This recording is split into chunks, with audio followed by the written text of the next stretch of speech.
Bismillahirrahmanirrahim. Alhamdulillahirabbil alamin. Wassalatu wassalamu ala Rasulillah wa ala alihi wa ashabihi wa man tabi'ahum bi ihsanin ila yaumiddin. Wa sallama tasliman katsira, amma ba'd. Ikhwani rahimani wa rahimakumullah. Alhamdulillah, di pertemuan kali ini kita kembali akan mempelajari dari pelajaran tajwid. Ya, pelajaran dasar seputar tajwid. Ya, dengan membaca buku Iqra' Qiraati Thariqatun Sari'atun fi Ta'allumi Qiraatil Quran. Namun sebelum kita mulai, kita merujuk dulu ya apa yang telah kita sudah sebutkan seputar hukum ataupun mad dan selainnya dari apa yang telah lewat.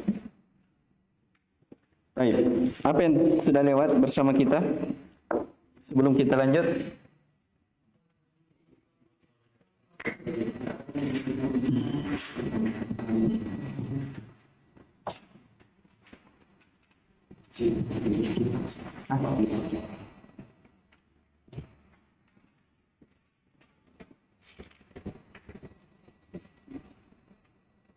Baik, yang pertama mad tabi'i. Ini ada berapa? 3 ya. Apa itu? Alif sebelumnya fathah. Kemudian ya sebelumnya kasrah. Kemudian sebelumnya dhammah. Baik, yang kedua mad belum. Mad badal.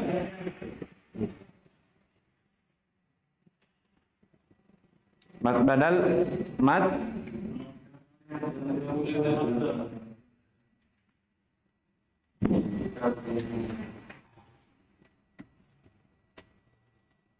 ya, mad didahului oleh apa? Hamzah. Ya, adanya mad sebelumnya hamzah. Kemudian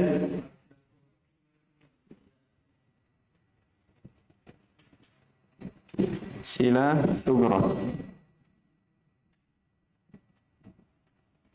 Ini apa?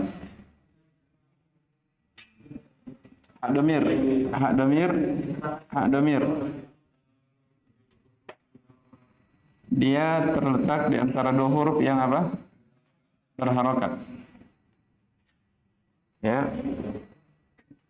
Baik. Yang keempat.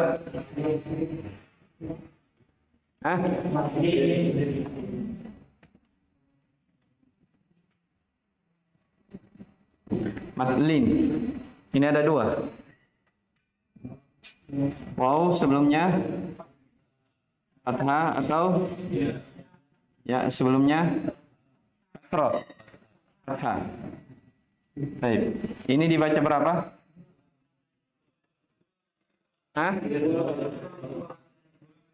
Kurang dari 2.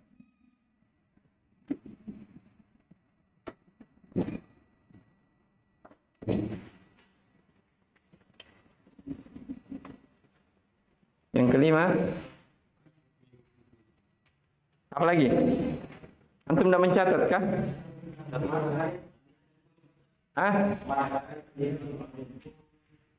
Sebelumnya itu masih ada? Izhar syafa'i. Izhar syafa'i. Ini apa? Mim sukun bertemu dengan apa? Ya, kecuali mim dan ba. Semua huruf hijaiyah kecuali mim dan ba. Yang keenam, Qalqalah.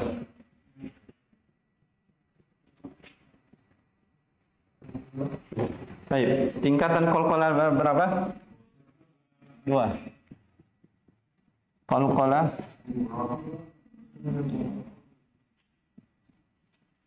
kubra, sugra. Ya tidak? Kubra 2. Apa itu? Nah, ini juga 2. Yang pertama tasydid dikala waqaf. Di sini sukun dikala waqaf, di sini sukun dikala wasl. Yang terakhir ketika berharokat. Ini tingkatan dari qalqalah. Jadi bisa kita katakan tingkatan qalqalah ada 4. Kalau tingkatannya ya. Tapi kalau pembagiannya qalqalah terbagi 2.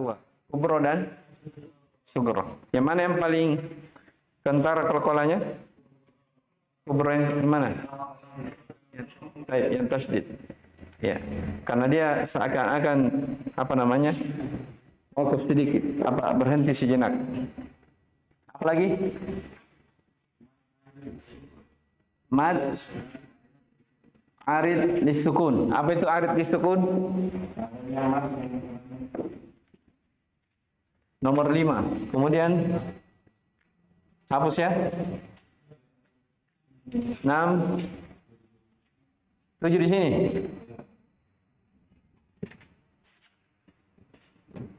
Arid lis sukun. Yang ke-8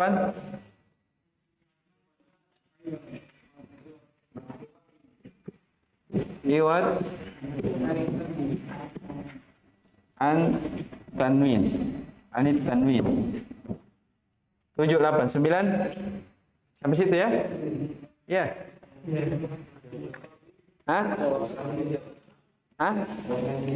Itu kan tidak ada nama khususnya. Itu cara baca saja.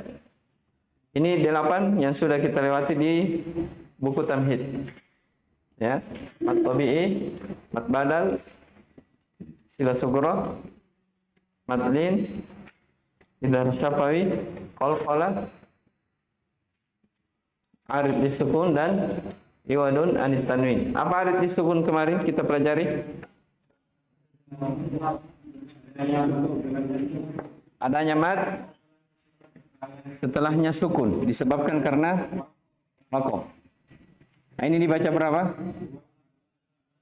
2, 4, 6. 2, 4, 6. Ya, jadi kapan kita waqaf? Rabbil alamin, Ar-Rahmanir Rahim, Maliki Yaumiddin. Itu semua disebut sebagai apa? Disebut sebagai arid lisukun. Ya, berhenti disebabkan karena adanya sukun. Alamina asalnya berharokat nunnya, tapi ketika waqaf disukun. Nah, itulah disebut sebagai arid. Dia sukun arid. Arid itu artinya sesuatu yang tiba-tiba muncul. Ya, sukun yang muncul, bukan sukun asli.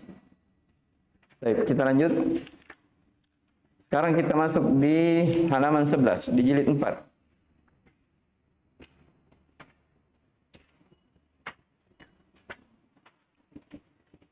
Ya, dikatakan di situ fihi gunnatun bimiqdari harakataini. Ya, dibaca dengan gunnah sekitar 2 harokat. Demikian pula di halaman 12. Ya, di halaman 12 sama fihi gunnatun bimiqdar harakatain. Dua halaman ini membahas seputar nun dan mim tasydid.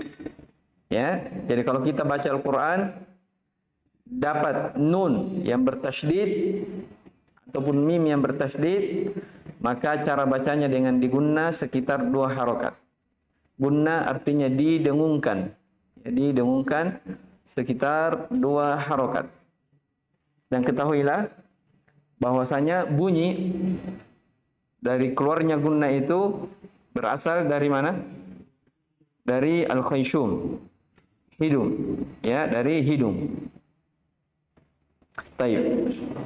Makanya kalau misalnya orang mengucapkan gunna kemudian dia tutup, itu kan tidak bisa berbunyi. Ya, misalnya orang baca inna, ya tidak bisa. Karena gunna berasal dari keluarnya dari hidung. Ya. Baik, makanya sebagian mengatakan ya, cara yang benar di dalam pengucapan gunnah adalah dengan menutup kedua hidung. Kalau kedua hidung ditutup lalu gunnah itu tidak keluar, itulah gunnah yang benar. Tapi kalau ditutup tapi masih bunyi, itu bukan gunnah yang benar. Jelas ya? Baik. Coba kita sama-sama. Inna. Ya, jadi langsung masuk ya. Inna. Amma. Ditahan sekitar 2 harokat. Dan perlu kita ketahui bahwasanya gunnah ini itu berlaku juga misalnya di akhir ayat. Di akhir ayat. Misalnya dapat ayat misalnya di surah Ar-Rahman ya. Wala jan, di situ bertasydid di akhir ayat. Jadi kalau kita wakaf di situ tetap apa? Berlaku hukum gunnah. Jangan dibaca wala jan. Tapi apa? Jan. Tetap apa? Digunnah. Baik. Coba kita baca sama-sama, kita baca sedikit baru lanjut lagi. A'udzu billahi minasy syaithanir rajim.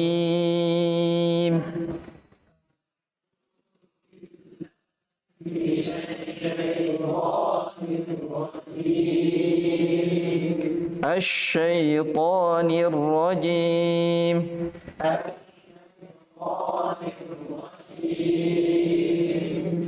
Inna fi dzalika laayat.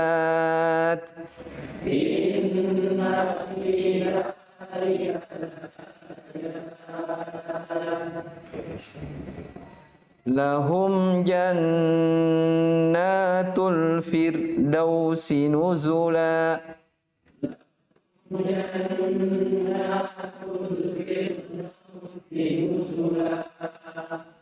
Innal abrara lafi na'im.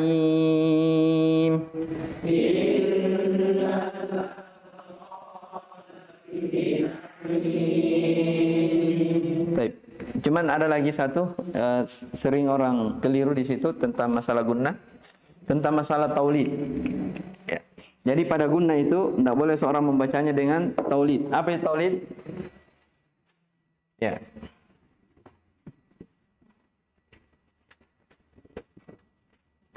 Taulid artinya dia menambah lagi huruf, melahirkan lagi huruf. Jadi misalnya inna ya.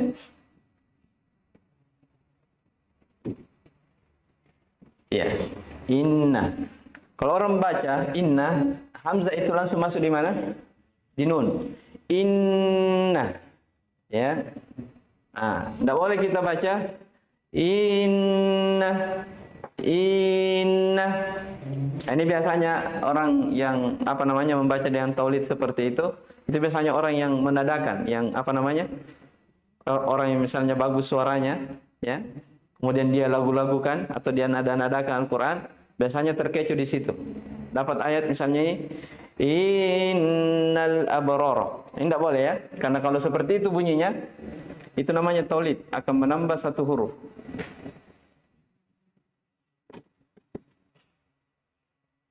Coba aja. Iya. Inna. Jelas ya? Nah, ini yang namanya apa? Taulid. Menambah huruf apa? Huruf ya. Jadi pengucapan gunnah langsung masuk di hurufnya. Ya, langsung masuk di hurufnya. Itu diperhatikan ya, kalau apalagi orang yang biasa imam, ya, atau orang yang bagus suaranya dalam membaca Al-Quran, ya, diperhatikan dari hukum-hukum yang seperti ini. Baik, kita ulang. Innal abrara lafi na'im.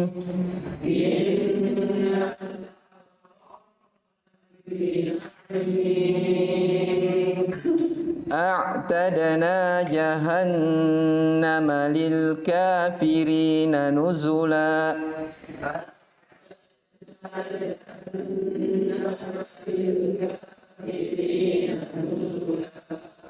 نزلا. وإن الفجار لفي جحيم.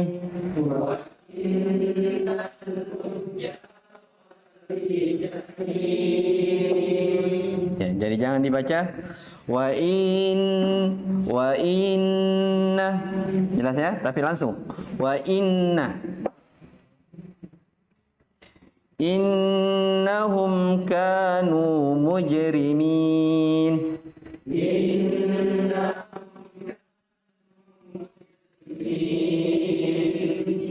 Innahu bikulli syai'in alim.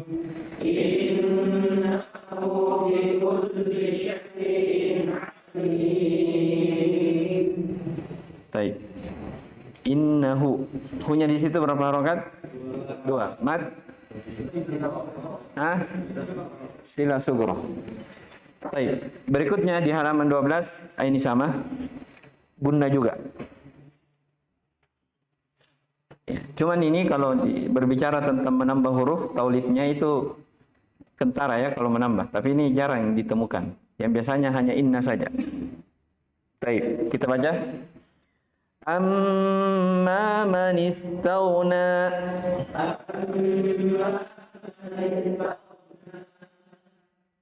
Thumma dammarna al-akharin.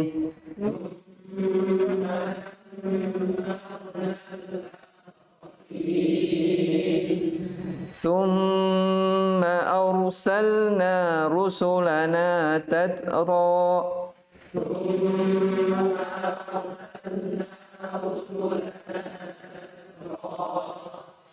فأما من أوتي كتابه بيمينه.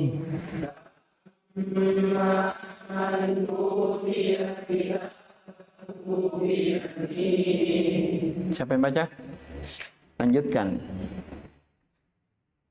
Coba.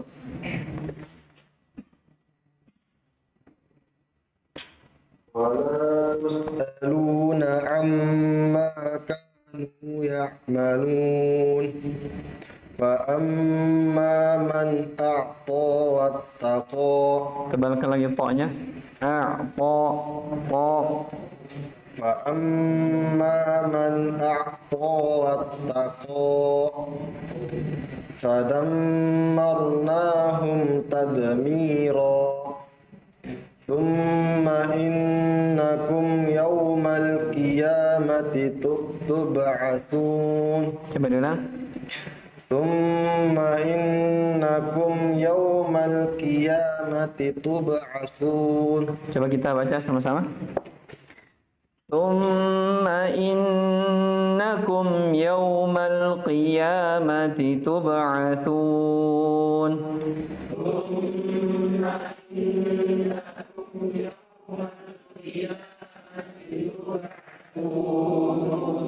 Ya, kalau dapat kata-kata al-qiyamah jangan dibaca kaf ya. Al-qiyamah. Tapi apa? Al-qiyamah qaf. Pakai huruf qaf. Baik, lanjut.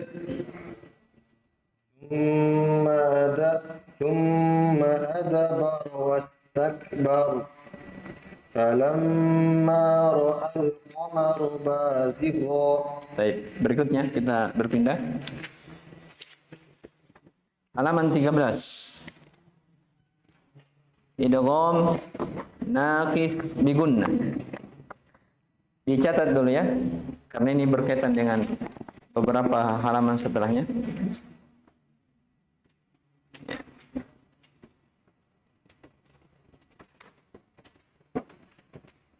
Atau kita tulis saja ya, supaya nanti tergambar. Siapa yang tulis? Ya, betul, fadhal.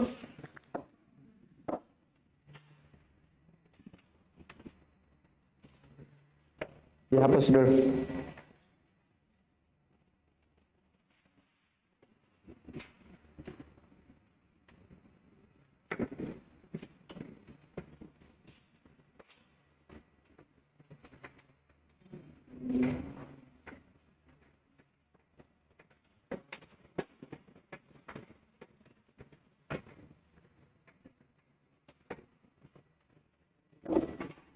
Tulis pembagian atau buat bagang saja ya. Nun sukun atau tanwin. Indonesia juga. Ya, di tengah-tengah supaya nanti dibagi menjadi 4. Ya. Nggak, nun saja langsung. Nun sukun garis miring. Baik. Tanwin, an in un. Ya. An in baik, un. Terbagi menjadi 4. Kasih garis 4. Baik.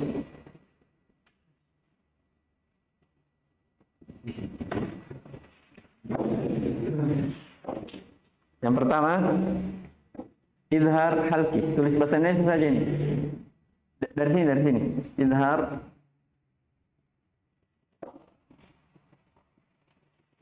dan ada Z-nya. IDZ. Oh, Izhar.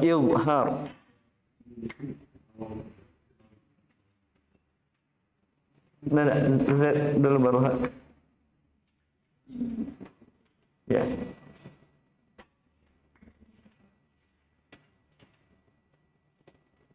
Baik, izhar halki.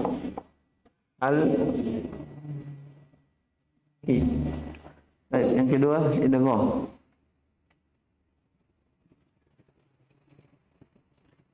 Terus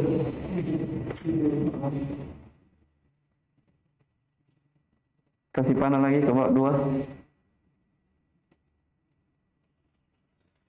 Idgham nakis.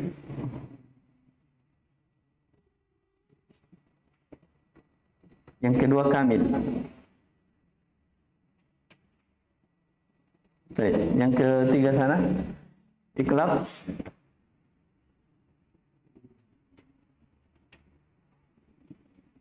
Dan yang terakhir apa yang terakhir? Ikhfa.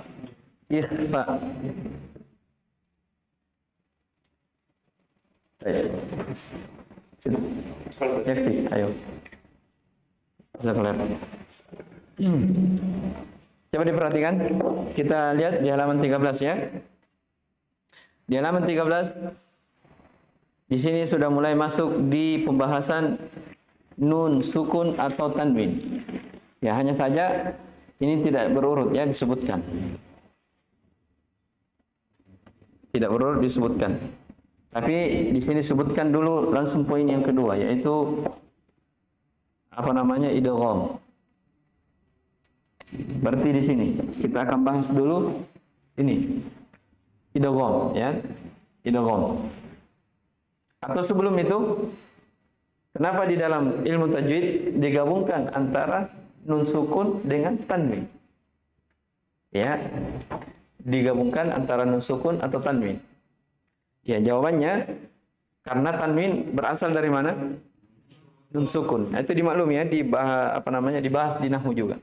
Jadi kalau misalnya antum bilang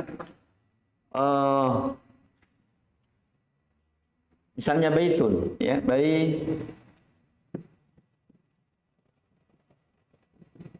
baitun ya kan? Antum baca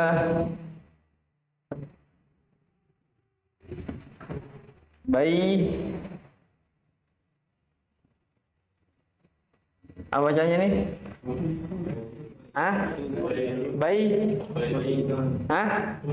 Baitun. Berarti nun sukun terakhirnya? Iya. Iya kan? Berarti ini tanwin asalnya apa? Nun sukun. Makanya dalam pengucapan, dalam cara membaca ilmu tajwid disamakan antara apa? Nun sukun atau tanwin. An, in, un. Paham? Karena asal dari tanwin itu dari mana? Nun sukun. Jelas ya? Makanya disamakan. Baik. Lihat idgham. Apa itu idgham? Idgham itu artinya menggabungkan. Ya, menggabungkan secara bahasa ya.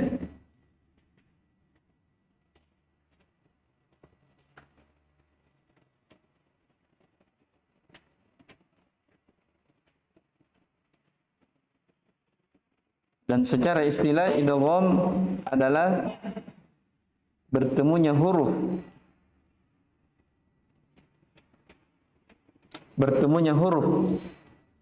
yang sukun dengan mutaharrikah.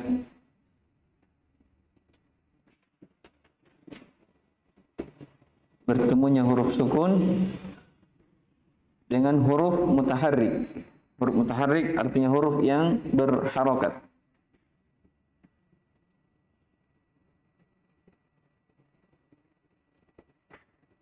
Baik. Dan idgham memiliki 6 huruf. Huruf idgham memiliki 6 huruf. Disingkat dengan kata yarmuluna.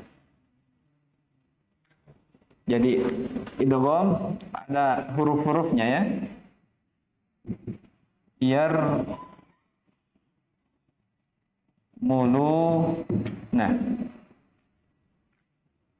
Yarmuluna. Berapa huruf itu? 6. Ya, ro, mim, lam, waw, dan nun. Ya. Ya, ro, mim, lam, waw, dan nun. Artinya apa? Kapan nun sukun atau tanwin, an, in, un bertemu dengan salah satu dari 6 huruf ini, maka hukumnya dia diidgham. Idgham artinya dimasukkan. Dimasukkan nunnya ke huruf tersebut, kemudian dia ada penghilangan dari sisi bacaan. Nah, ini yang terbagi. Ada namanya nafis, ada namanya kamil. Yang dibahas di sini idgham nakis. Nakis bigunnah. Ya, nakis bigunnah. Ini ada 4 huruf. Ya, nun, mim, dan waw. Jadi nun sukun atau tanwin bertemu dengan salah satu dari ini, ya, nun, mim, waw, maka dia hukumnya nakis bigunnah. Kenapa dikatakan nakis? Ya, nakis. Kenapa dikatakan nakis? Ya, contohnya misalnya, apa contohnya di buku disebutkan? May ya'mal misalnya. Man ya'mal. Ya.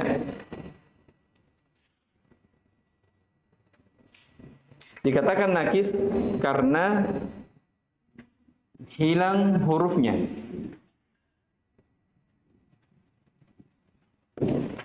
Maksudnya yang mana hilang? Hah?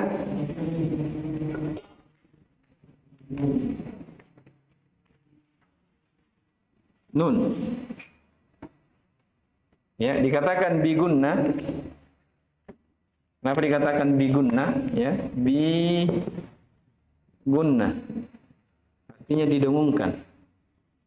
Karena ketika masuk ke ya, maka ya itu dia apa? Didengungkan. Dia langsung bertasydid. Ya. Didengungkan.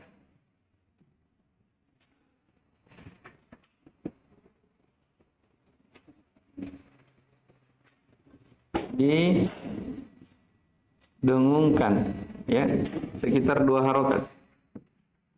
Kenapa dikatakan nakis? Nakis artinya kurang. Ya, apa maksudnya kurang? Karena hilangnya huruf, tapi tetapnya sifat. Tapi tetap sifatnya. Sifat apa yang tetap? Gunnah. Ya, sifat gunnah. Itu penamaannya di sini. Perhatikan di sini. Jadi di sini kata apa? Idgham nakis. Kenapa dikatakan nakis? Karena dia hilang huruf, jadi nun hilang, tapi sifatnya masih ada. Baik. Dikatakan bigunnah karena ketika dibaca dia digunnah sekitar 2 harokat. Ya, kalau yang biasa didengarkan namanya apa? Idgham bigunnah. Idgham bigunnah.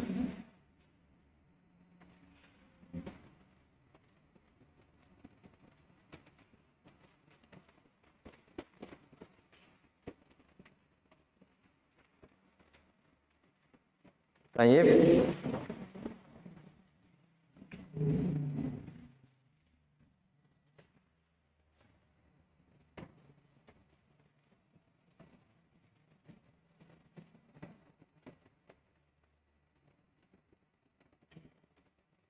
Jadi alhasil kesimpulannya bahwa idgham naqis bi gunnah itu adalah nun sukun atau tanwin an in un bertemu dengan salah satu dari 4 huruf.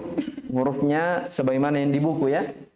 Ya, nun, mim, waw. Ini yang dihafal. Ya, nun, mim, waw. Biasa disingkat dengan kata yanmu. Yanmu. Disingkat dengan kata apa? Yanmu. Jadi singkatannya yanmu. Ya, nun, mim, waw.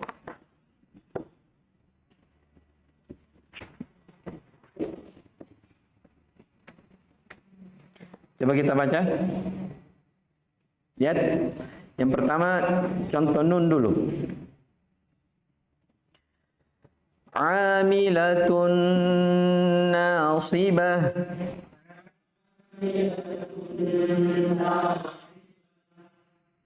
Ya, jadi tanwinnya di situ hilang. Ya. Tun di situ tanwin yaitu dhammatain itu sudah hilang. Otomatis masuk di mana? Di nun. Tapi gunnanya tetap ada. Gunnanya tetap ada. Itu disebut nakis. Karena ada yang hilang tapi sifatnya tetap. Amilatun nasibah.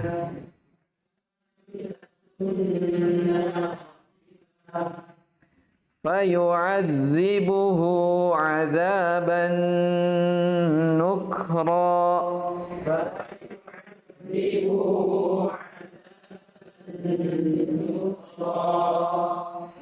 Innahu kana siddiqan nabiyya.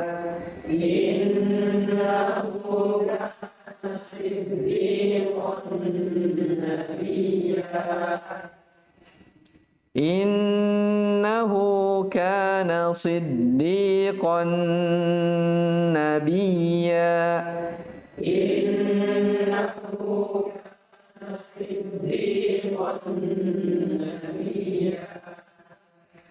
Wa man nu'ammirhu nunakkis.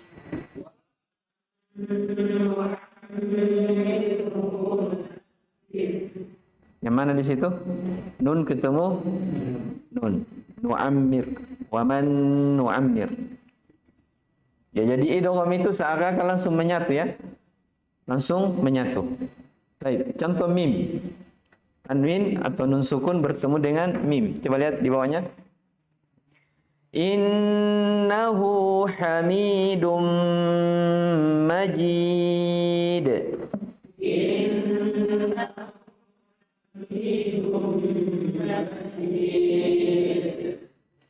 Mim maghramin muthqalun.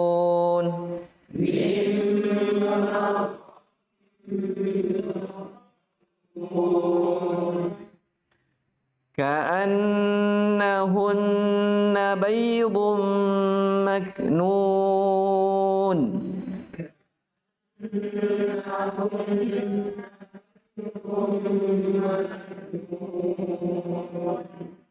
Huwa fi dhalalin mubin.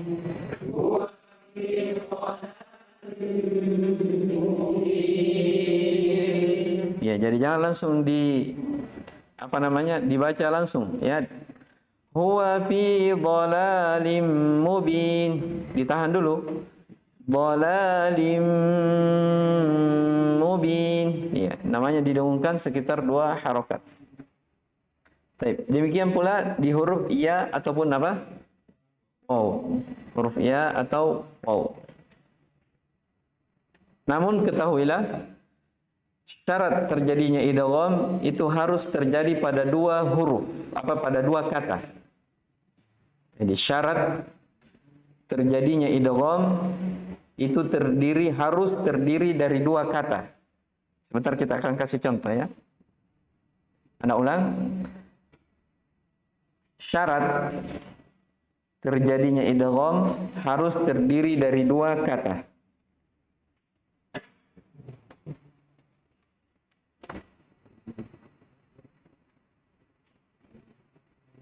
Harus terdiri dari 2 kata. Apa maksudnya harus terdiri dari 2 kata? Jadi tanwinnya di kata lain, ya, hurufnya di kata setelahnya juga. Tidak boleh satu, ya kan? Misalnya begini. Seperti lihat antum contoh, lihat yang paling atas tadi, amilatun nasibah. Jadi tanwinnya, dhamma tanwinnya di mana? Di amilatun. Iya. Terus hurufnya yaitu nun di mana? Di nasibah.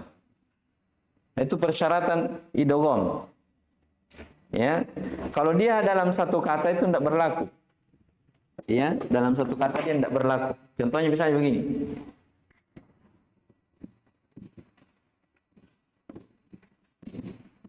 Apa bacanya? Dunia. Ya toh? Ini kan dunia, nun sukun bertemu apa? Ya. Harusnya dibaca apa? Duya. Ya. Tapi kenapa tidak dibaca duya, bacanya dunia? Karena dalam satu kata dia. Jadi itu tadi, syarat terjadinya idgham harus terdiri dari 2 kata. Baik. Contoh lain misalnya kinwanun. Ini semua ada dalam Al-Qur'an ya. Kin wa nun. Ini nun sukun ketemu wow. Harusnya dibaca kiwanun. Tapi karena dalam satu kata, maka dia dibaca nunnya jelas. Kin wa nun. Jelas ini? Baik. Jadi yang ada dalam Al-Qur'an itu hanya 4 kata saja. Dunya, kin wa nun, apa lagi?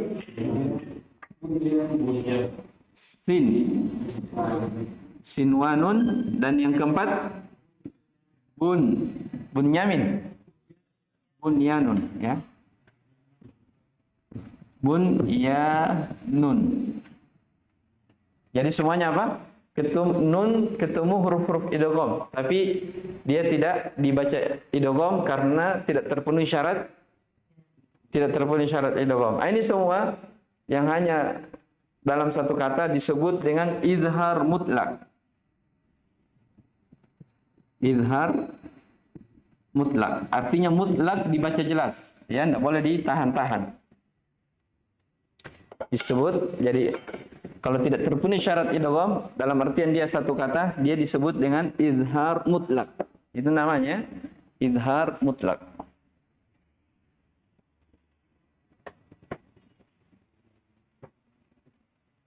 Jadi ada 4 kata yang dikecualikan yang ada dalam Al-Quran. Dunya, kinwanun, sinwanun, dan bunyanun. Ya, kinwanun, bunyanun, sinwanun, dan dunya.